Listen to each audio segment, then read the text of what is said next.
y Jesús se identifica como el primero y el postrero, como el que estuvo muerto y vivió. Si tú te das cuenta, cada una de las identificaciones de Cristo vienen de la visión que Juan tuvo en el capítulo 1 de Jesús.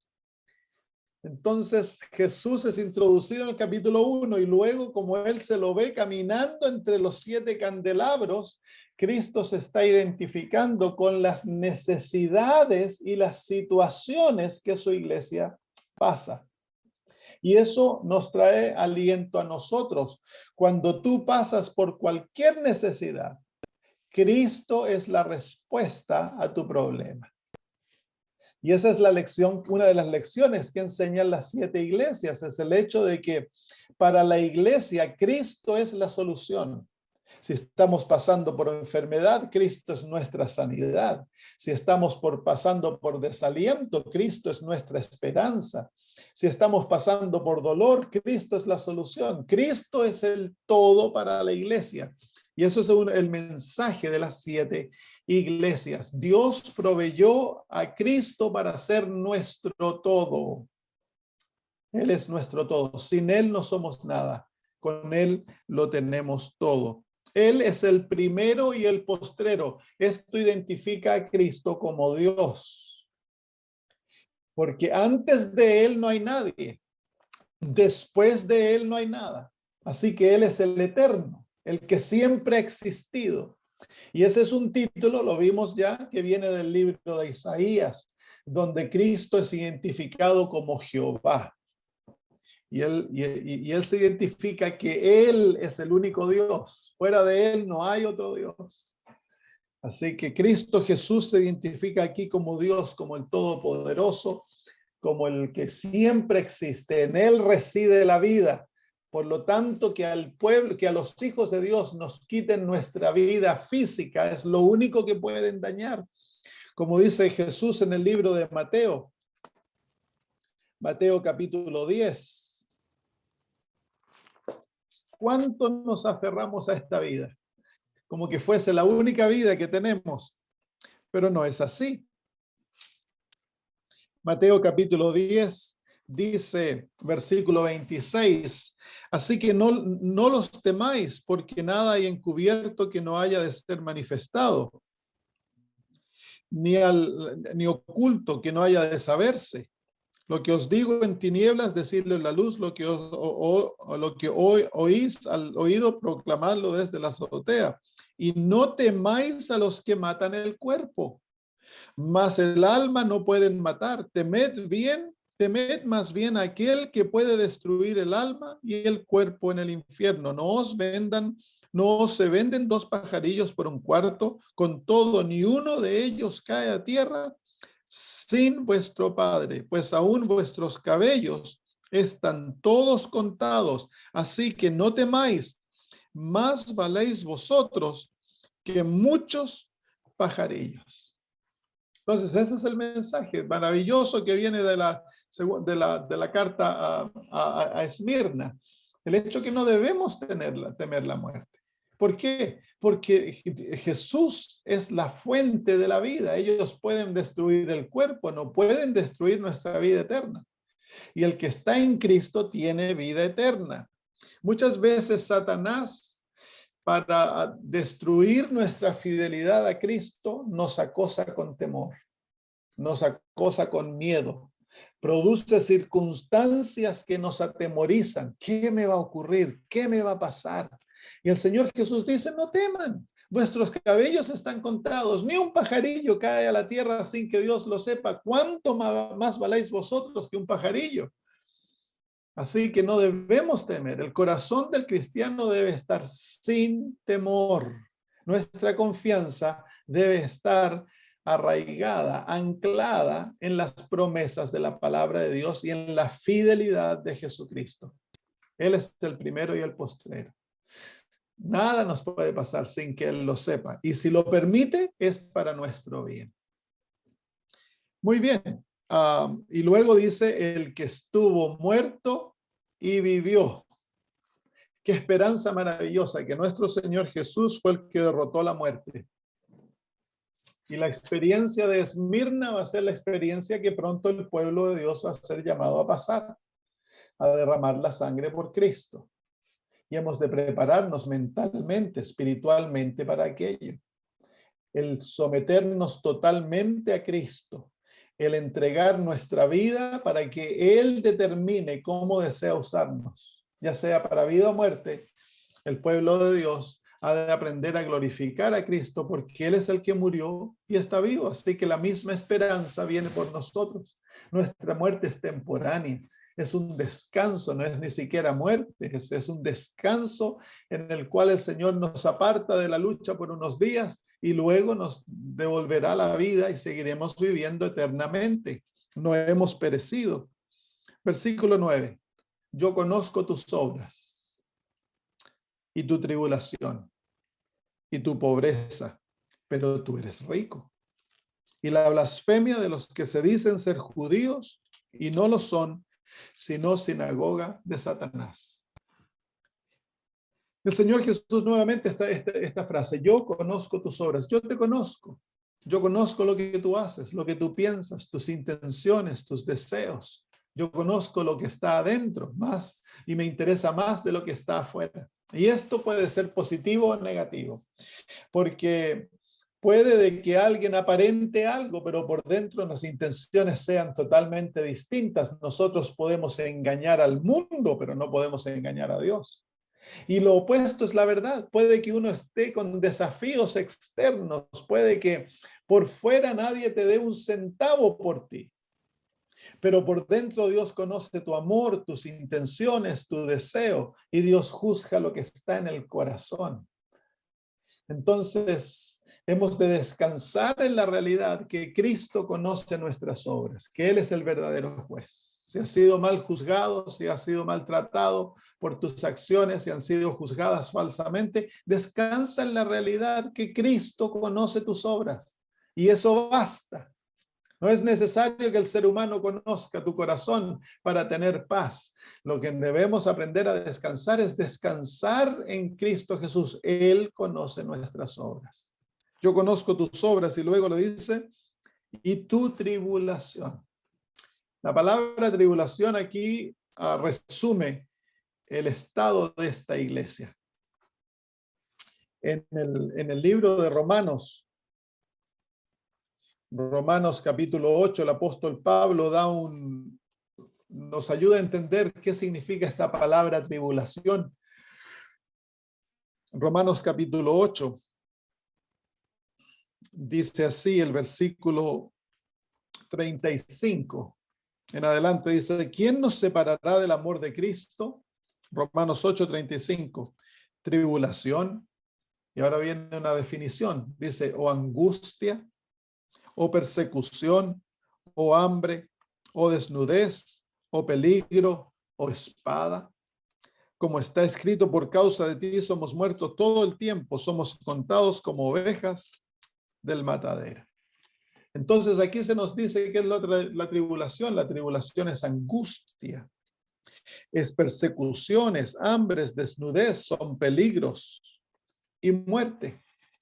Entonces esa era la situación de la iglesia de Esmirna, y hubo un periodo en que la iglesia de Esmirna pasó gran tribulación. La iglesia fue perseguida, fue el periodo donde Policarpo murió.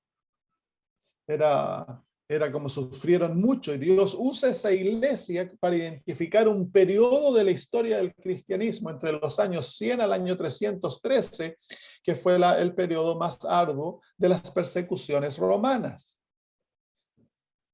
Y el Señor Jesús se identifica con ellos. Dios no dice nada negativo. Jesús no le dice nada negativo a esta iglesia. Hay dos iglesias en las cuales Jesús no dice nada negativo: esta y la iglesia de Filadelfia.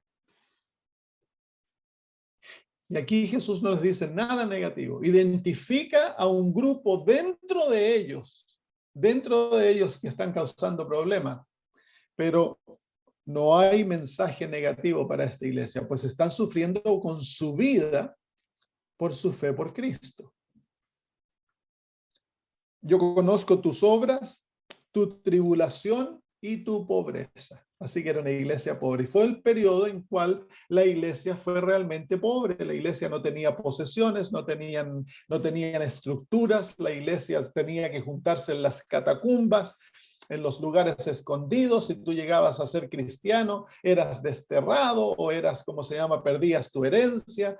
Para ser un cristiano había que sacrificarse. Para ser cristiano costaba todo. No es como ahora que uno se puede llamar cristiano y bueno, no importa. Puedes vivir la vida que sea, llamarte a un cristiano, pero en esos tiempos la iglesia era pura, la iglesia era fiel, porque si para ser cristiano te podían echar a los leones, para ser cristiano te podían quemar como antorcha, para ser cristiano te quitaban todas tus posesiones y quedabas sin derecho alguno. Entonces la iglesia era pobre. Por más de 200 años la iglesia pasó por grandes necesidades, pero la iglesia creció, la iglesia fue fuerte. Fue un periodo de gran crecimiento. Yo conozco tus obras y tu tribulación y tu pobreza, pero tú eres rico. Este estado de esta iglesia es opuesto a la Odisea. La Odisea cree que es rica, pero realmente es pobre, miserable, ciega, desnuda. Esta iglesia, su condición es pobre, pero en el reino de Dios, pobreza significa riqueza. Como dice el Señor en el libro de Mateo capítulo 5, Mateo capítulo 5, versículo 3. Bienaventurados los pobres en espíritu, porque de ellos es el reino de los cielos. Así que el ser pobres es bendición, es causa de regocijo, porque los pobres en espíritu son los que poseen el reino de los cielos. Realmente son ricos, espiritualmente son ricos, y son las riquezas espirituales que son de más valor. Ellos eran pobres en posesiones materiales, pero eran ricos en posesiones espirituales. Eran ricos porque tenían a Cristo. Eran ricos porque confiaban en Él, no confiaban en sí mismos. Eran pobres espiritualmente por el hecho de que ellos reconocían su incapacidad para dar alguna cosa a Dios. No tenían nada que otorgar a Dios, no confiaban en sus obras, sabían muy bien que eran pecadores y que si fuera por sus obras ellos merecían ser destruidos por Dios. Así que se aferraron a Cristo de todo corazón y Cristo llegó a ser su riqueza. Y luego el versículo 9 identifica a un grupo, dice, y la blasfemia de los que se dicen ser judíos y no lo son, sino sinagoga de Satanás. Cuando Policarpo fue quemado, fueron los judíos que instigaron a la persecución de este hombre santo y fueron principales ellos en el movimiento de matarlo. Así que el apóstol Juan, Dios a través del apóstol Juan comunica, no usa esa experiencia para ilustrar que dentro de la iglesia verdadera en este tiempo iba a haber un grupo pequeño, pero que iban a ser falsos cristianos. Se encuentra aquí el hecho, dice, ser judíos, pero no lo son, es lenguaje simbólico. La sinagoga representa la iglesia, así que estos son la iglesia de Satanás dentro del pueblo de Dios, son una minoría. Pero aquí se encuentra la semilla de lo que más tarde va a llegar a ser la gran apostasía. Es durante este periodo que hubieron dentro del pueblo de Dios líderes que comenzaron a enamorarse de la filosofía griega. Es durante este periodo que se establecen las bases para el cambio del sábado al domingo. Pues hubieron aquí cada vez que la iglesia, que los judíos eran perseguidos, la iglesia cristiana era perseguida. ¿Por qué? Porque los identificaban como judíos. ¿Por qué? Porque ellos guardaban el sábado como los judíos. Entonces hubieron líderes que comenzaron a decir que el domingo era el sábado cristiano. No se aceptó ampliamente, pero las bases comienzan a establecerse aquí de remover la ley de Dios. Aquello que Efesios había lidiado para sostener la fidelidad a la ley de Dios, aquí comienza sigilosamente a ponerse las bases para lo que iba a ocurrir con las próximas dos iglesias, Pérgamos y Tiatira. Así que eso es la sinagoga, los falsos judíos, los falsos cristianos. Se llaman cristianos, pero no son verdaderos. Son parte de la iglesia, pero realmente no pertenecen a la iglesia. Ellos son usados por el enemigo, son minoría aquí, pero más tarde van a llegar a ser en el tiempo de Tiatira o en el tiempo de Pérgamos, llegan a ser la mayoría. Así que el versículo 10, no temas en nada lo que vas a padecer.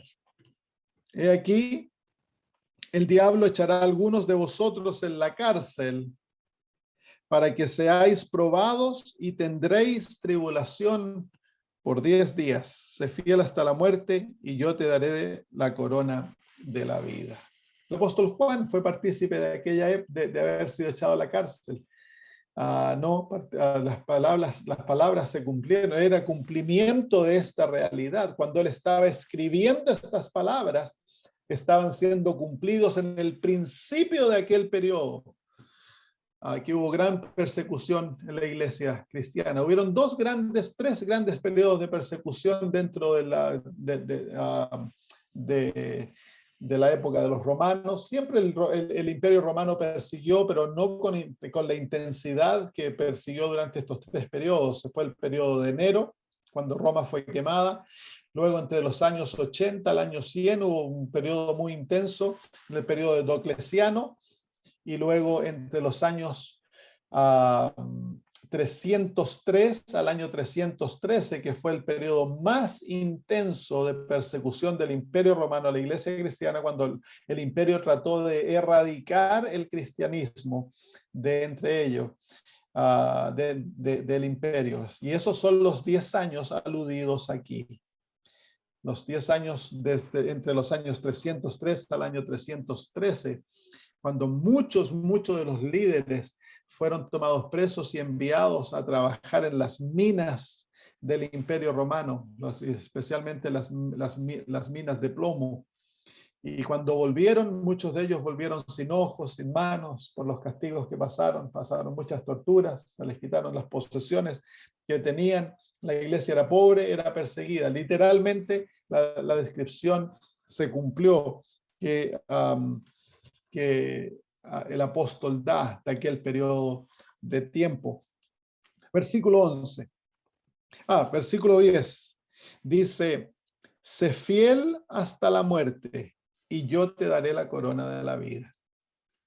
Sé fiel hasta la muerte. Aquí encontramos el llamado del cristianismo verdadero. La fidelidad a Dios y una fidelidad que no escatima la muerte. Como dice el apóstol, como dice Apocalipsis capítulo 11, capítulo 12, versículo 11, dice, y ellos le han vencido por medio de la sangre del Cordero y de la palabra del testimonio de ellos, y menospreciaron sus vidas hasta la muerte. Entonces, la fuerza del cristianismo, el poder del cristianismo se encuentra en un absoluto amor a Dios, un amor tan profundo que es capaz de llevar al poseedor a entregar su vida feliz por Cristo Jesús. Se lo ve como el privilegio más grande en el verdadero cristianismo, que si somos llamados a sufrir por Cristo, el sufrir por Él y el morir por Él. Es un cristianismo que es extraño en el mundo en el cual nosotros vivimos, a pesar de que hay muchos cristianos que sufren por su fe en los países del Medio Oriente, la China, en Corea del Norte, donde hay represión de religión. Muchos mueren por su fe y sufren por su fe. En nuestros países es fácil llamarse cristiano, pero no sufrir por la fe. Y eso hace a la iglesia débil. La iglesia ha sido, los tiempos en que la iglesia ha sido más pura y más poderosa, es cuando la iglesia ha confrontado a persecución. Entonces el Señor Jesús aquí no esconde la realidad que vamos a sufrir. Dios nunca ha escondido la realidad que el ser un verdadero cristiano va a traer sufrimiento.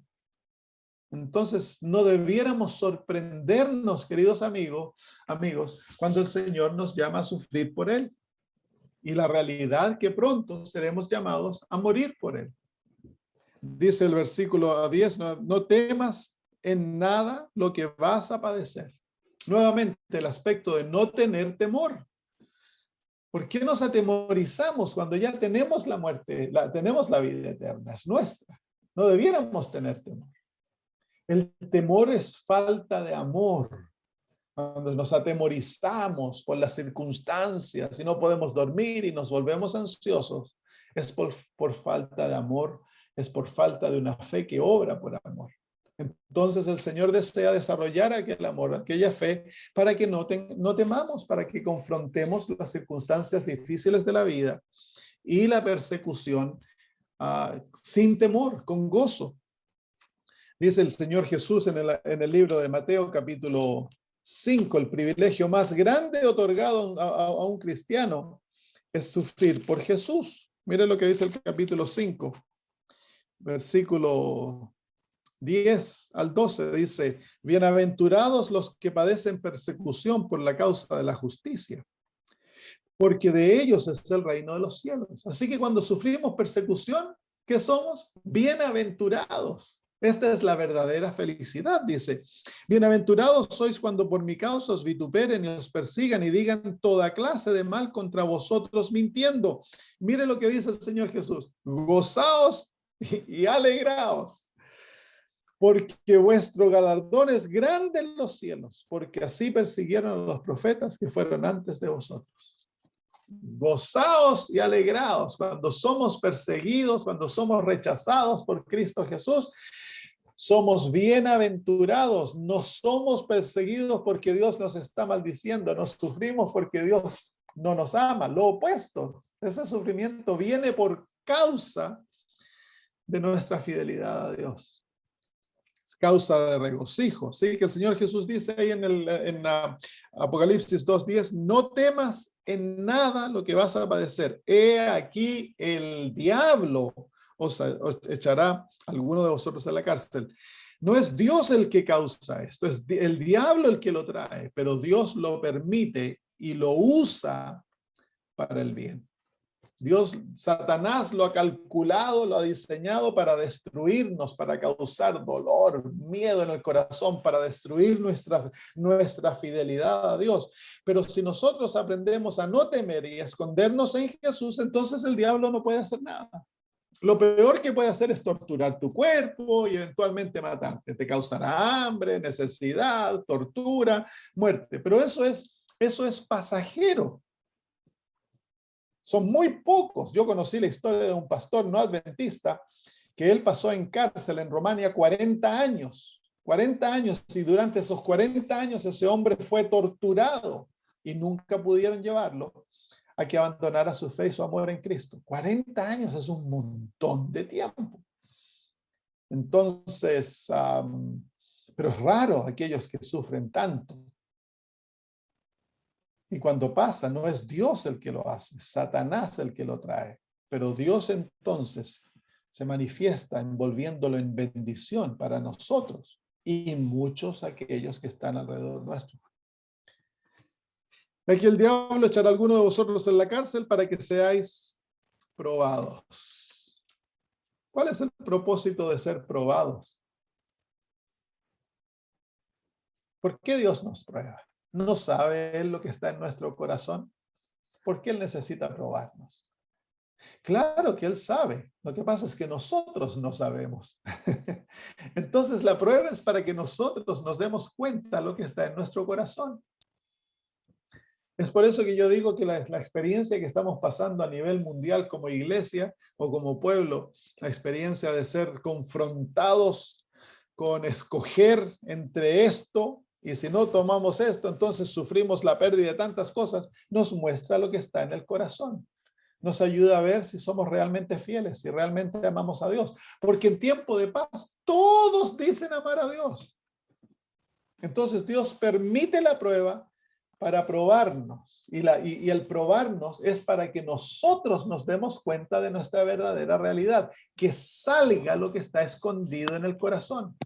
Porque el corazón es engañoso sobre todas las cosas, dice la Biblia. ¿Y quién podrá conocerlo? Dios lo conoce. Nosotros no nos conocemos a nosotros mismos. Nosotros podemos creer que somos fuertes cristianos, que estamos listos, pero Dios permite que se levante el fuego y nos derretimos. Entonces, Dios permite la prueba para que nos conozcamos y al conocernos nos escondamos en Cristo Jesús y así lleguemos a ser fuertes en Cristo. Por eso esta iglesia era fuerte, porque era rica, estaba en Cristo Jesús. No tenía una experiencia basada en ella, tenía una experiencia basada en Jesús. Sé fiel hasta la muerte y yo te daré la corona de la vida. Qué maravillosa promesa, que Dios nos va a dar la corona de la vida. No importa cómo mueras, puede que te torturen, pueden que te corten la cabeza, puede que tantas maneras de que el diablo tiene para tratar de matarnos. Pero yo te digo, cuando hayamos vivido 1 trillón de años, luego con Cristo Jesús, ni nos vamos a acordar, nunca vamos a reclamar, nunca vamos a quejarnos ante Dios por lo que Él permitió que pasáramos, porque nos vamos a dar cuenta que Satanás quería hacernos el mal, pero a través de ellos Dios nos hizo el bien. Y la más grande bendición que Dios hizo fue permitirnos que pasáramos por aquellas experiencias. Versículo 11. El que tiene oído, oiga lo que el Espíritu dice a las iglesias. El que venciere no sufrirá daño de la segunda muerte. Esa es la muerte que debiéramos estar atemorizados, la segunda muerte. La muerte en la cual no hay retorno. Hay algunos andan predicando por ahí que la segunda muerte, que hay resurrección de la segunda muerte y que todos los que pasen por la segunda muerte resucitan y ya son todos salvos. Eso es falso. Eso es absolutamente falso. La segunda muerte es el pago, es el pago de nuestros pecados. Si no nos hemos arrepentido y permitido que Cristo nos haya limpiado de todo pecado y nos haya presentado ante el Padre con su propia justicia, entonces si no tenemos esa experiencia, pasaremos por la segunda muerte, moriremos eternamente. Y el Señor Jesús dice, de lo que debemos temer es la segunda muerte. Y el vencer para esta iglesia y para nosotros en este contexto es el aprender a no tener temor de lo que Satanás nos traiga. No tener temor. El confrontar las vicisitudes de la vida con Cristo, el aprender a regocijarnos en el dolor, el aprender a vernos como bienaventurados cuando el Señor nos permite padecer. Es la victoria que el cristiano ha de tener. Y esta iglesia la tuvo. Esta iglesia la tuvo. Muy bien, los años de esta iglesia, el año más alrededor del año 90 hasta el año 313. Y aquí comienza el próximo capítulo, la iglesia de Pérgamo. Dice de los versículos 12 al versículo 17, y escribe al ángel de la iglesia en Pérgamo, el que tiene la espada aguda de 2 filos, dice esto: yo conozco tus obras y donde moras, donde está el trono de Satanás, pero tienes mi nombre y no has negado mi fe, ni aun en los días en que Antipas, mi testigo fiel, fue muerto entre vosotros, donde mora Satanás. Pero tengo unas pocas cosas contra ti, que tienes ahí a los que retienen la doctrina de Balaam, que enseñaba a Balac a poner tropiezo ante los hijos de Israel, a comer de cosas sacrificadas a los ídolos y a cometer fornicación. Y también tienes a los que retienen la doctrina de los nicolaitas, la que yo aborrezco. Por tanto, arrepiéntete, pues si no, vendré a ti pronto y pelearé contra ellos con la espada de mi boca. El que tiene oído, oiga lo que el Espíritu dice a las iglesias. Al que venciere daré a comer del maná escondido, y le daré una piedrecita blanca, y en la piedrecita escrito un nombre nuevo, el cual ninguno conoce, sino aquel que la recibe. Muy bien, entonces aquí vemos que esta es una iglesia en problema. Una iglesia en problema. Las tres próximas iglesias son iglesias en problema. Pero aquí comienza el problema, porque las primeras dos iglesias fueron iglesias fantásticas, iglesias maravillosas. La primera iglesia tenía el problema de la falta del amor, pero parece que hubo un reavivamiento, reforma, se solucionó el problema y la iglesia se dividió en dos grupos. La gran mayoría fieles a Dios, dispuestos a morir por Cristo, a sufrirlo todo, pero un grupo muy pequeño llamados sinagogas de Satanás, aquellos que comenzaron el proceso de la apostasía. Pero la iglesia no fue apóstata. Aquí es distinto. Cuando la segunda iglesia se decía de que había entre ellos unos judíos que eran blasfemos y eran sinagoga de Satanás, en la iglesia de Pérgamo, dice que la iglesia mora donde Satanás está. Entonces ha habido un cambio y el cambio ocurrió rapidísimo. La palabra Pérgamo quiere decir exaltada. Y es exactamente la experiencia de la iglesia en estos años.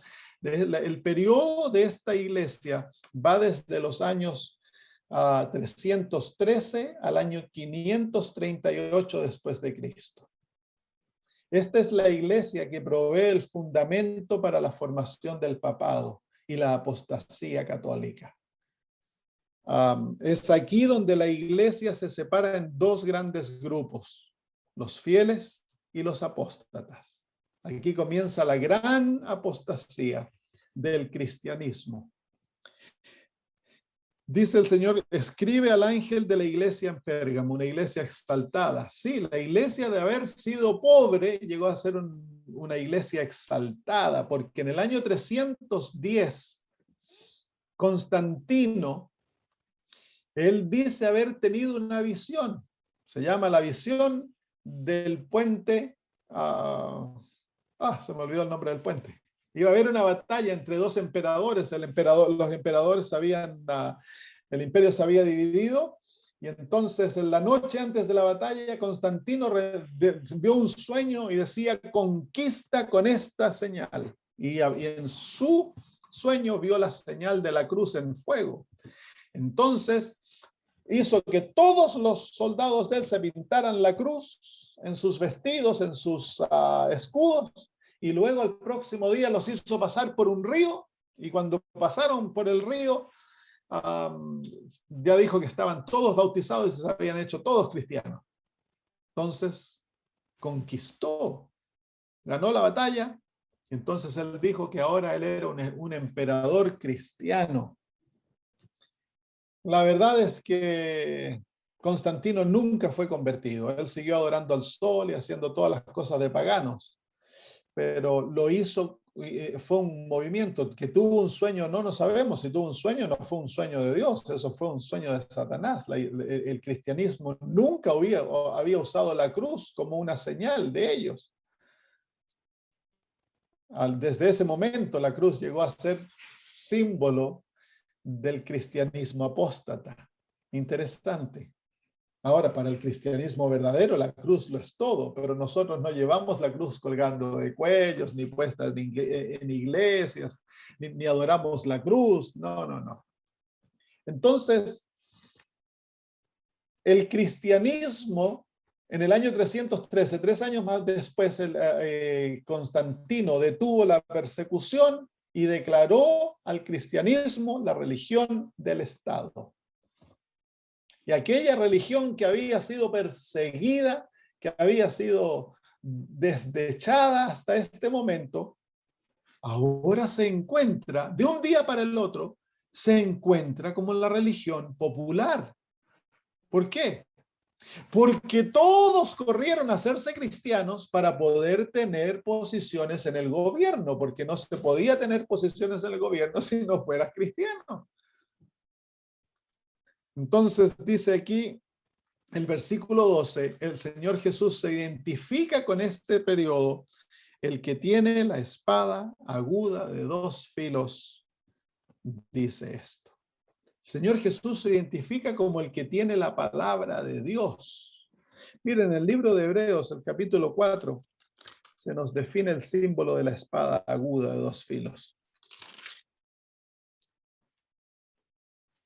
El capítulo 4 y el versículo 12 dice, porque la palabra de Dios es viva y eficaz y más cortante que toda espada de dos filos y penetra hasta partir el alma y el espíritu, las coyunturas y los tuétanos y discierne los pensamientos y las intenciones del corazón. Entonces, Jesús se identifica con este periodo como el que da la palabra de Dios. ¿Por qué? Porque es en este periodo en el cual se van a poner los fundamentos para el rechazo de la palabra de Dios y se van a adoptar prácticas que violan totalmente los principios de las Sagradas Escrituras. Versículo 13. Yo conozco tus obras, nuevamente. Y donde moras, donde está el trono de Satanás, pero retienes mi nombre y no has negado mi fe, ni aun en los días que Antipas, mi testigo fiel, fue muerto entre vosotros, donde mora Satanás. Así que aquí el Señor Jesús identifica, quiero que te des cuenta que Él está hablando a un grupo de fieles. La iglesia se ha dividido en dos ahora. Hay fieles e infieles, pero la iglesia ahora ha caído bajo el poder satánico. Dice que ellos moran donde está Satanás, pero le dije, yo conozco tus obras. Y el Señor no se olvida de la realidad que como pueblo estos fieles están viviendo. Él toma en consideración todo. Todos los aspectos de tu vida son considerados cuando el Señor dice, yo conozco tus obras. El Señor no juzga tan solo por la actividad de un día o lo que tú escoges decir en un momento de éxtasis. El Señor juzga la vida por todo aquello que hemos pasado en la vida. Todo, nuestra niñez, nuestra adolescencia, las influencias de la niñez, de la adolescencia, todo es considerado cuando el Señor dice, yo conozco tus obras. ¿Cuáles eran las obras de este pueblo? De los fieles que estaban en el periodo de Pérgamos. Dice, y donde moras, donde está el trono de Satanás. Pero retienes mi nombre, y no has negado mi fe. Ni aun en los días que Antipas, mi testigo fiel, fue muerto entre vosotros, donde mora Satanás. Pérgamos, la ciudad de Pérgamos, literalmente era una ciudad que era el centro del paganismo del Imperio Romano. Así que literalmente en la ciudad moraba Satanás. Literalmente. Entonces Jesús toma esa realidad de donde la iglesia moraba y la aplica a este periodo de tiempo. Y la iglesia mora ahora, ha llegado a ser la iglesia central, ha llegado a ser la religión del imperio, pero el imperio no está gobernado por Dios, está gobernado por Satanás. Y es una trampa que se le ha extendido a la iglesia. Cuando Satanás no puede destruir a la iglesia por persecución, la va a tratar de destruir uniéndola al mundo. Son los dos métodos que Satanás usa para destruir la iglesia. Caín persiguió a Abel, pero la iglesia creció. Entonces lo que hizo después, antes del diluvio, la unió al mundo. Y le costó casi la existencia a la iglesia. La artimaña más eficaz que Satanás tiene para destruirnos es unirnos al mundo. Es cuando hay aparente paz, pareciera que el mundo cambia su actitud a la iglesia y la iglesia ya no tiene persecución, hay prosperidad, la iglesia tiene buen nombre, hace grandes cosas. Entonces viene el periodo más peligroso para la iglesia, porque bajamos nuestras vanguardias y comenzamos a permitir que el mundo entre a nuestras vidas, aceptamos prácticas, maneras de pensar, de vivir que van contra el evangelio, pero la iglesia no se da cuenta. Y eso es el peligro más grande que la iglesia confronta, el unirse al mundo. Dice, interesante, dice ahí, pero dice, en los días que Antipas, mi testigo fiel, fue muerto entre vosotros, donde Satanás mora. Interesante. No se conoce muy bien el asunto de Antipas, pero está representando a algo. En el periodo de Esmirna, la iglesia estaba siendo perseguida de afuera. En este periodo, los cristianos comienzan a morir dentro de la iglesia, están siendo perseguidos por sus propios hermanos. Y claro, así fue, pues. Comenzaron desde el año 321 en adelante, comenzaron a verse los esfuerzos para cambiar el sábado, se pasaron leyes. Constantino pasó la ley exigiendo que todos descansaran el día domingo y que el sábado fuera un día de trabajo. Y luego en el año 341 fue que vino el concilio de la Odisea, donde se pasó, la iglesia pasó leyes declarando como anatemas a aquellos que guardaban el sábado. Entonces la iglesia se divide en dos, se abandona la ley de Dios, se abandona los principios de Cristo, y los que desean ser fieles ahora comienzan a ser perseguidos.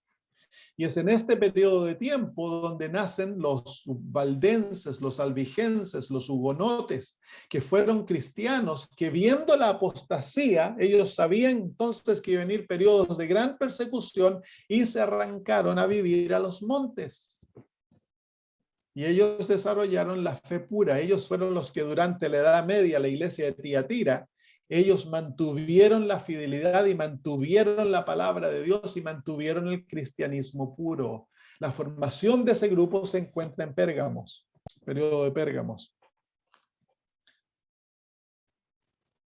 Es interesante, ¿no? De que ese principio de persecución dentro de la iglesia incluso se ve hoy.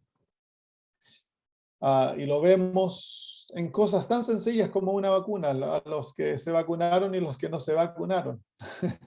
Te pueden perseguir porque no te has vacunado, no te dejan entrar a la iglesia, te cierran las puertas, te tratan como que fueras un paria, como que estuvieras, como se llama, sucio, como que hubieras hecho algo terriblemente malo, algo moralmente malo.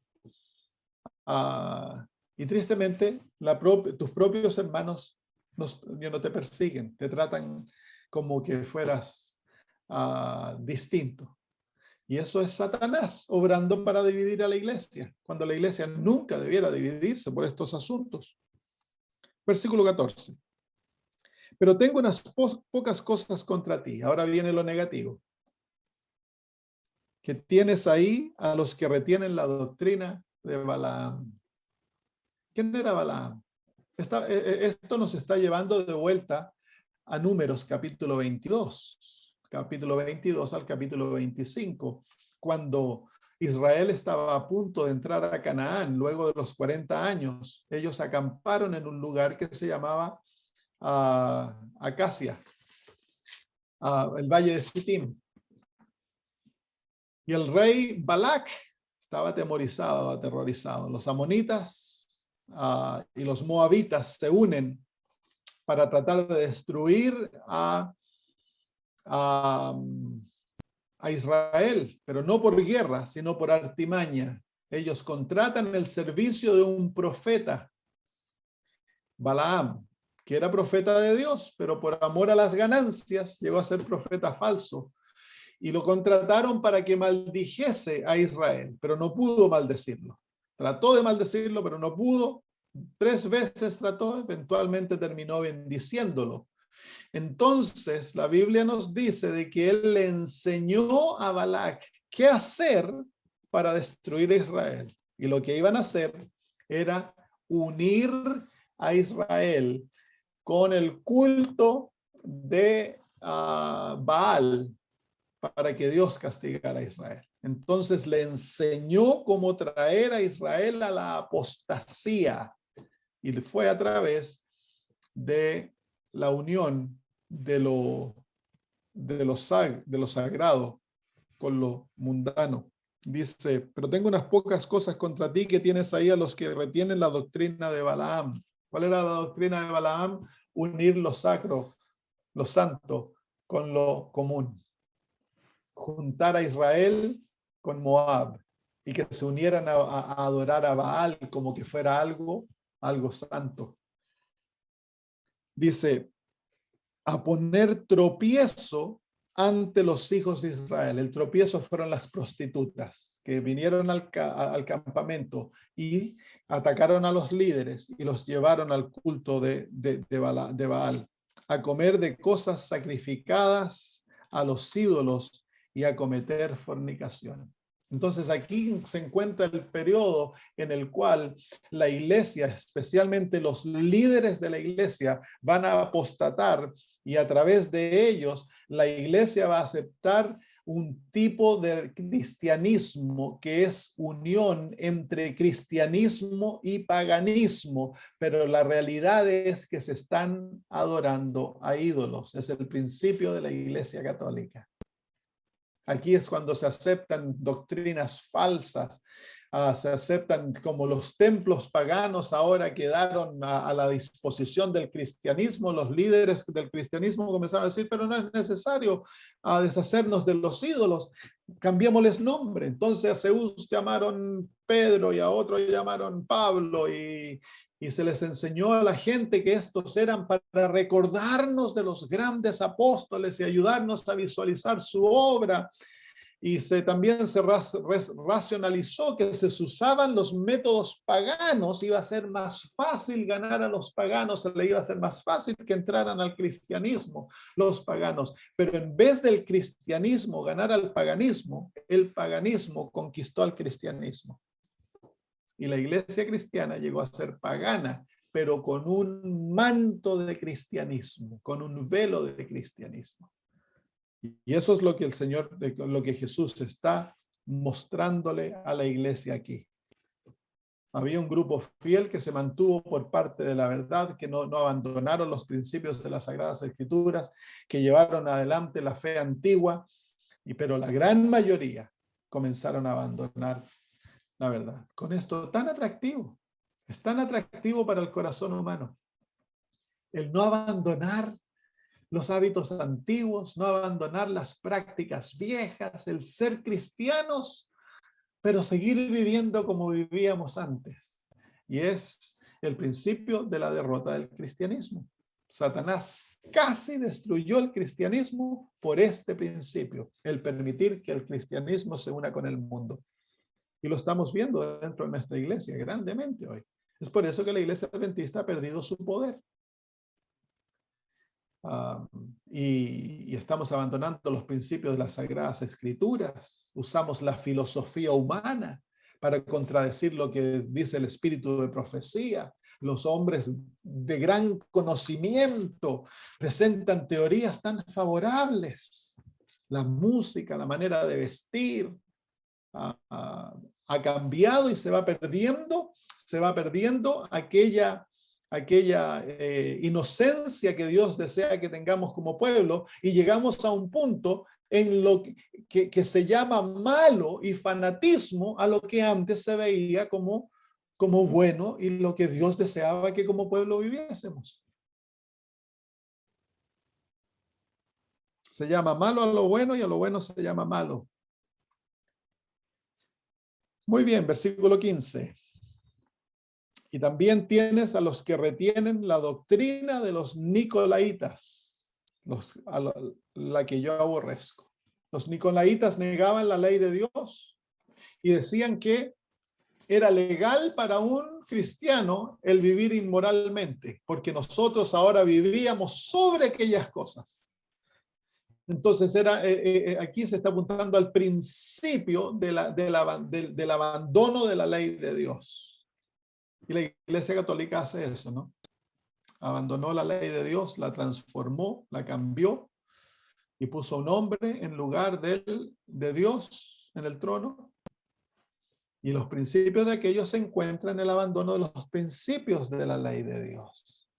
La enseñanza de que no podemos guardar la ley de Dios, que vamos a seguir pecando hasta que Cristo venga, que es imposible para el hombre vencer el pecado.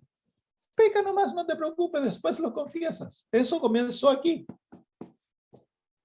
El sistema del confesario, que es la maduración de ese principio. Bueno, no importa, tú pecas, anda al sacerdote, él te perdona. Después sigues pecando, vas a donde el sacerdote, oras unas cuantas oraciones, dices unos cuantos Ave Marías y haces unas cuantas penas y ya se acabó, sigues pecando, porque es imposible vencer el pecado. ¿Cuán común es ese pensamiento dentro de la iglesia hoy en día? Y estamos reflejando a Pérgamo, a los nicolaitas, que vivían una vida inmoral y se llamaban cristianos. Vivían una vida de violación a la ley de Dios y aún se llamaban cristianos, seguidores de Cristo.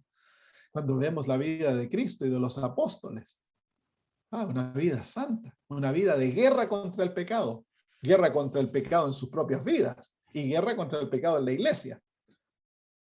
No había excusa por el pecado dentro del pueblo de Dios. ¿Por qué? Porque Cristo murió para salvarnos y limpiarnos del pecado, pues. La sangre de Cristo es eficaz, no tan solo para perdonarnos, sino que también para lavarnos. Pero hoy en día el pecado como que se ha suavizado, se presenta como que no es tan malo, se excusa. Se usan tantas excusas para excusar lo malo. No, hermanos, a lo malo hay que llamarlo malo. En mi propia vida primero y luego dentro de la iglesia. No se puede excusar porque es la muerte de la iglesia cuando se permite que los principios del gobierno satánico gobiernen dentro de la iglesia.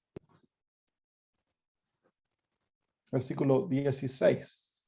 Dice, el versículo 15 dice el Señor, yo aborrezco a los nicolaitas. Señor aborrece a los que enseñan a violar la ley de Dios. Y dice así, miren, en el libro de Mateo, el Señor Jesús dice en el capítulo 5, ¿cómo ve el cielo a los que enseñan que la ley de Dios no se debe guardar?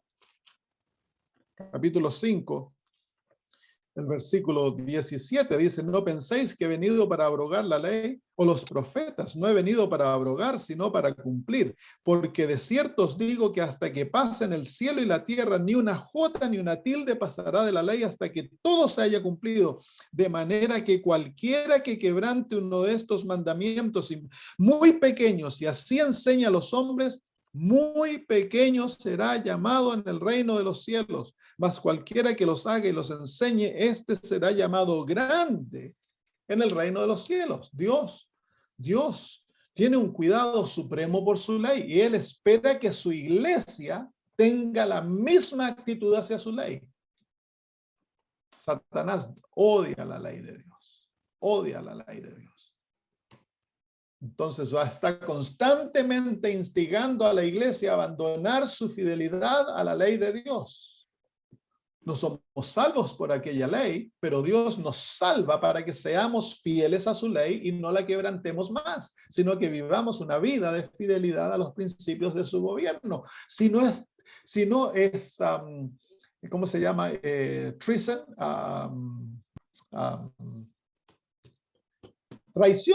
traición, decir, llamarse cristiano y vivir en oposición abierta a la ley de Dios es traición al gobierno de Dios.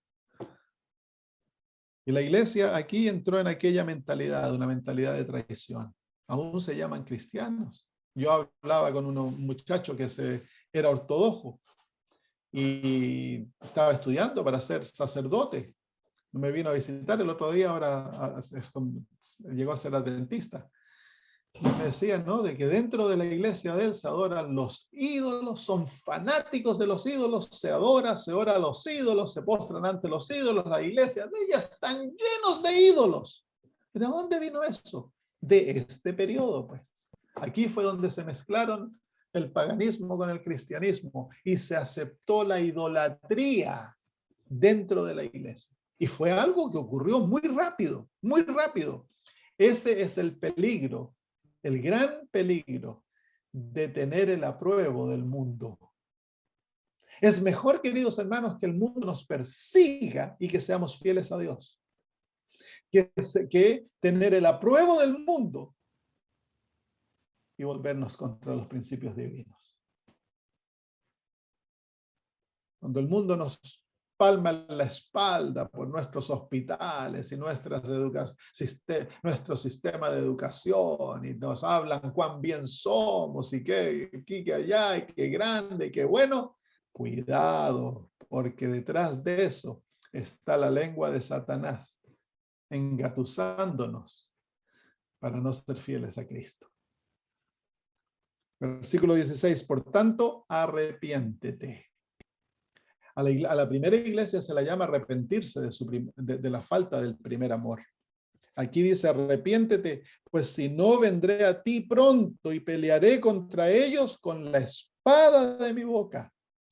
Las Sagradas Escrituras, que fue lo que usó Lutero para derrotar al papado y derrotar a la apostasía que se había introducido por más de 1000 años dentro de la iglesia, fue la palabra de Dios que causó. Entonces, el arrepentimiento es causado por una fiel predicación de la palabra de Dios.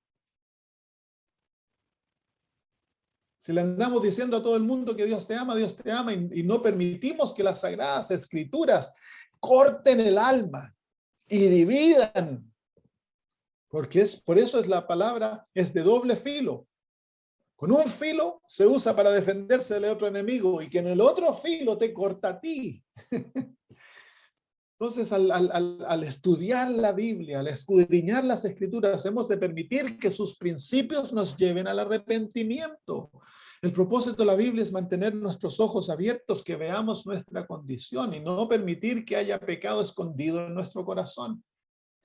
Entonces, ¿qué significa arrepentirse aquí? Es abandonar aquello que la iglesia había permitido que se introdujese. La apostasía contra la ley de Dios y la unión del mundo con el cristianismo.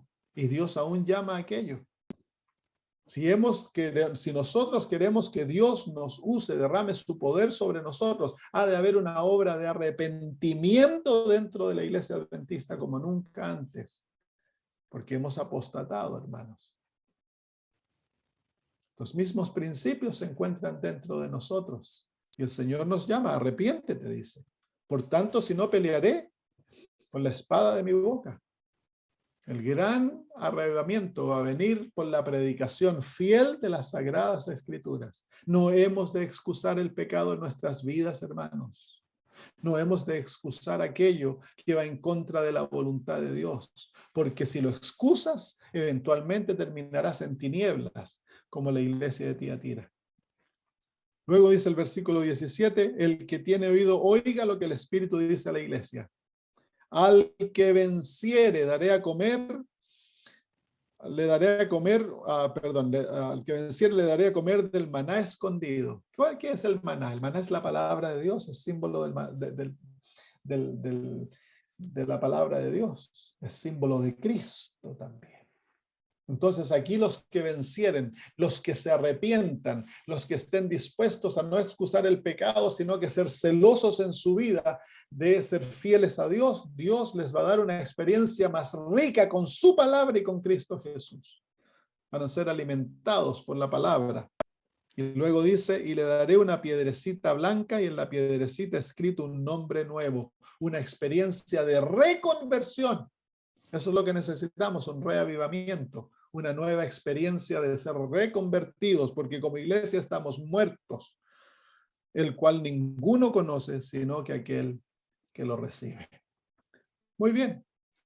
El llamado de Cristo a su iglesia, porque nos ama, queridos hermanos. Todas aquellas llamados se aplican a nuestro periodo. Como lo vamos a ir viendo, hay reflejos en cada uno de estos testimonios de nuestro periodo, de nuestra experiencia personal, de nuestra experiencia corporal. Y Dios está llamando a su pueblo al arrepentimiento. el mundo te ha engañado? ¿Has aceptado cosas en tu vida que van en contra de la voluntad de Dios? ¿Has perdido el poder de la vida cristiana? ¿Has perdido tu primer amor? ¿Has dejado de amar a Cristo y se ha vuelto todo como una rueda que tiene que seguir caminando, pero no hay fuerza, no hay poder, no hay amor, no hay gozo en la vida cristiana? ¿Será porque hemos aceptado cosas en la vida que han escondido el rostro de Cristo en nuestra propia experiencia? ¿Será que es tiempo de arrepentirnos? ¿Será que es tiempo de hacer una obra de investigación propia a los pies de la cruz para ver aquello que nos ha apartado de Cristo y luego abandonarlo, entregárselo a Jesús, arrepentirnos, confesarlo y volver a caminar con Jesús en pureza de experiencia, hermanos? Hemos de buscar vencer cada pecado en nuestra vida. No excusemos lo malo en nuestra vida, hermanos. No lo excusemos, entreguémoslo a Cristo.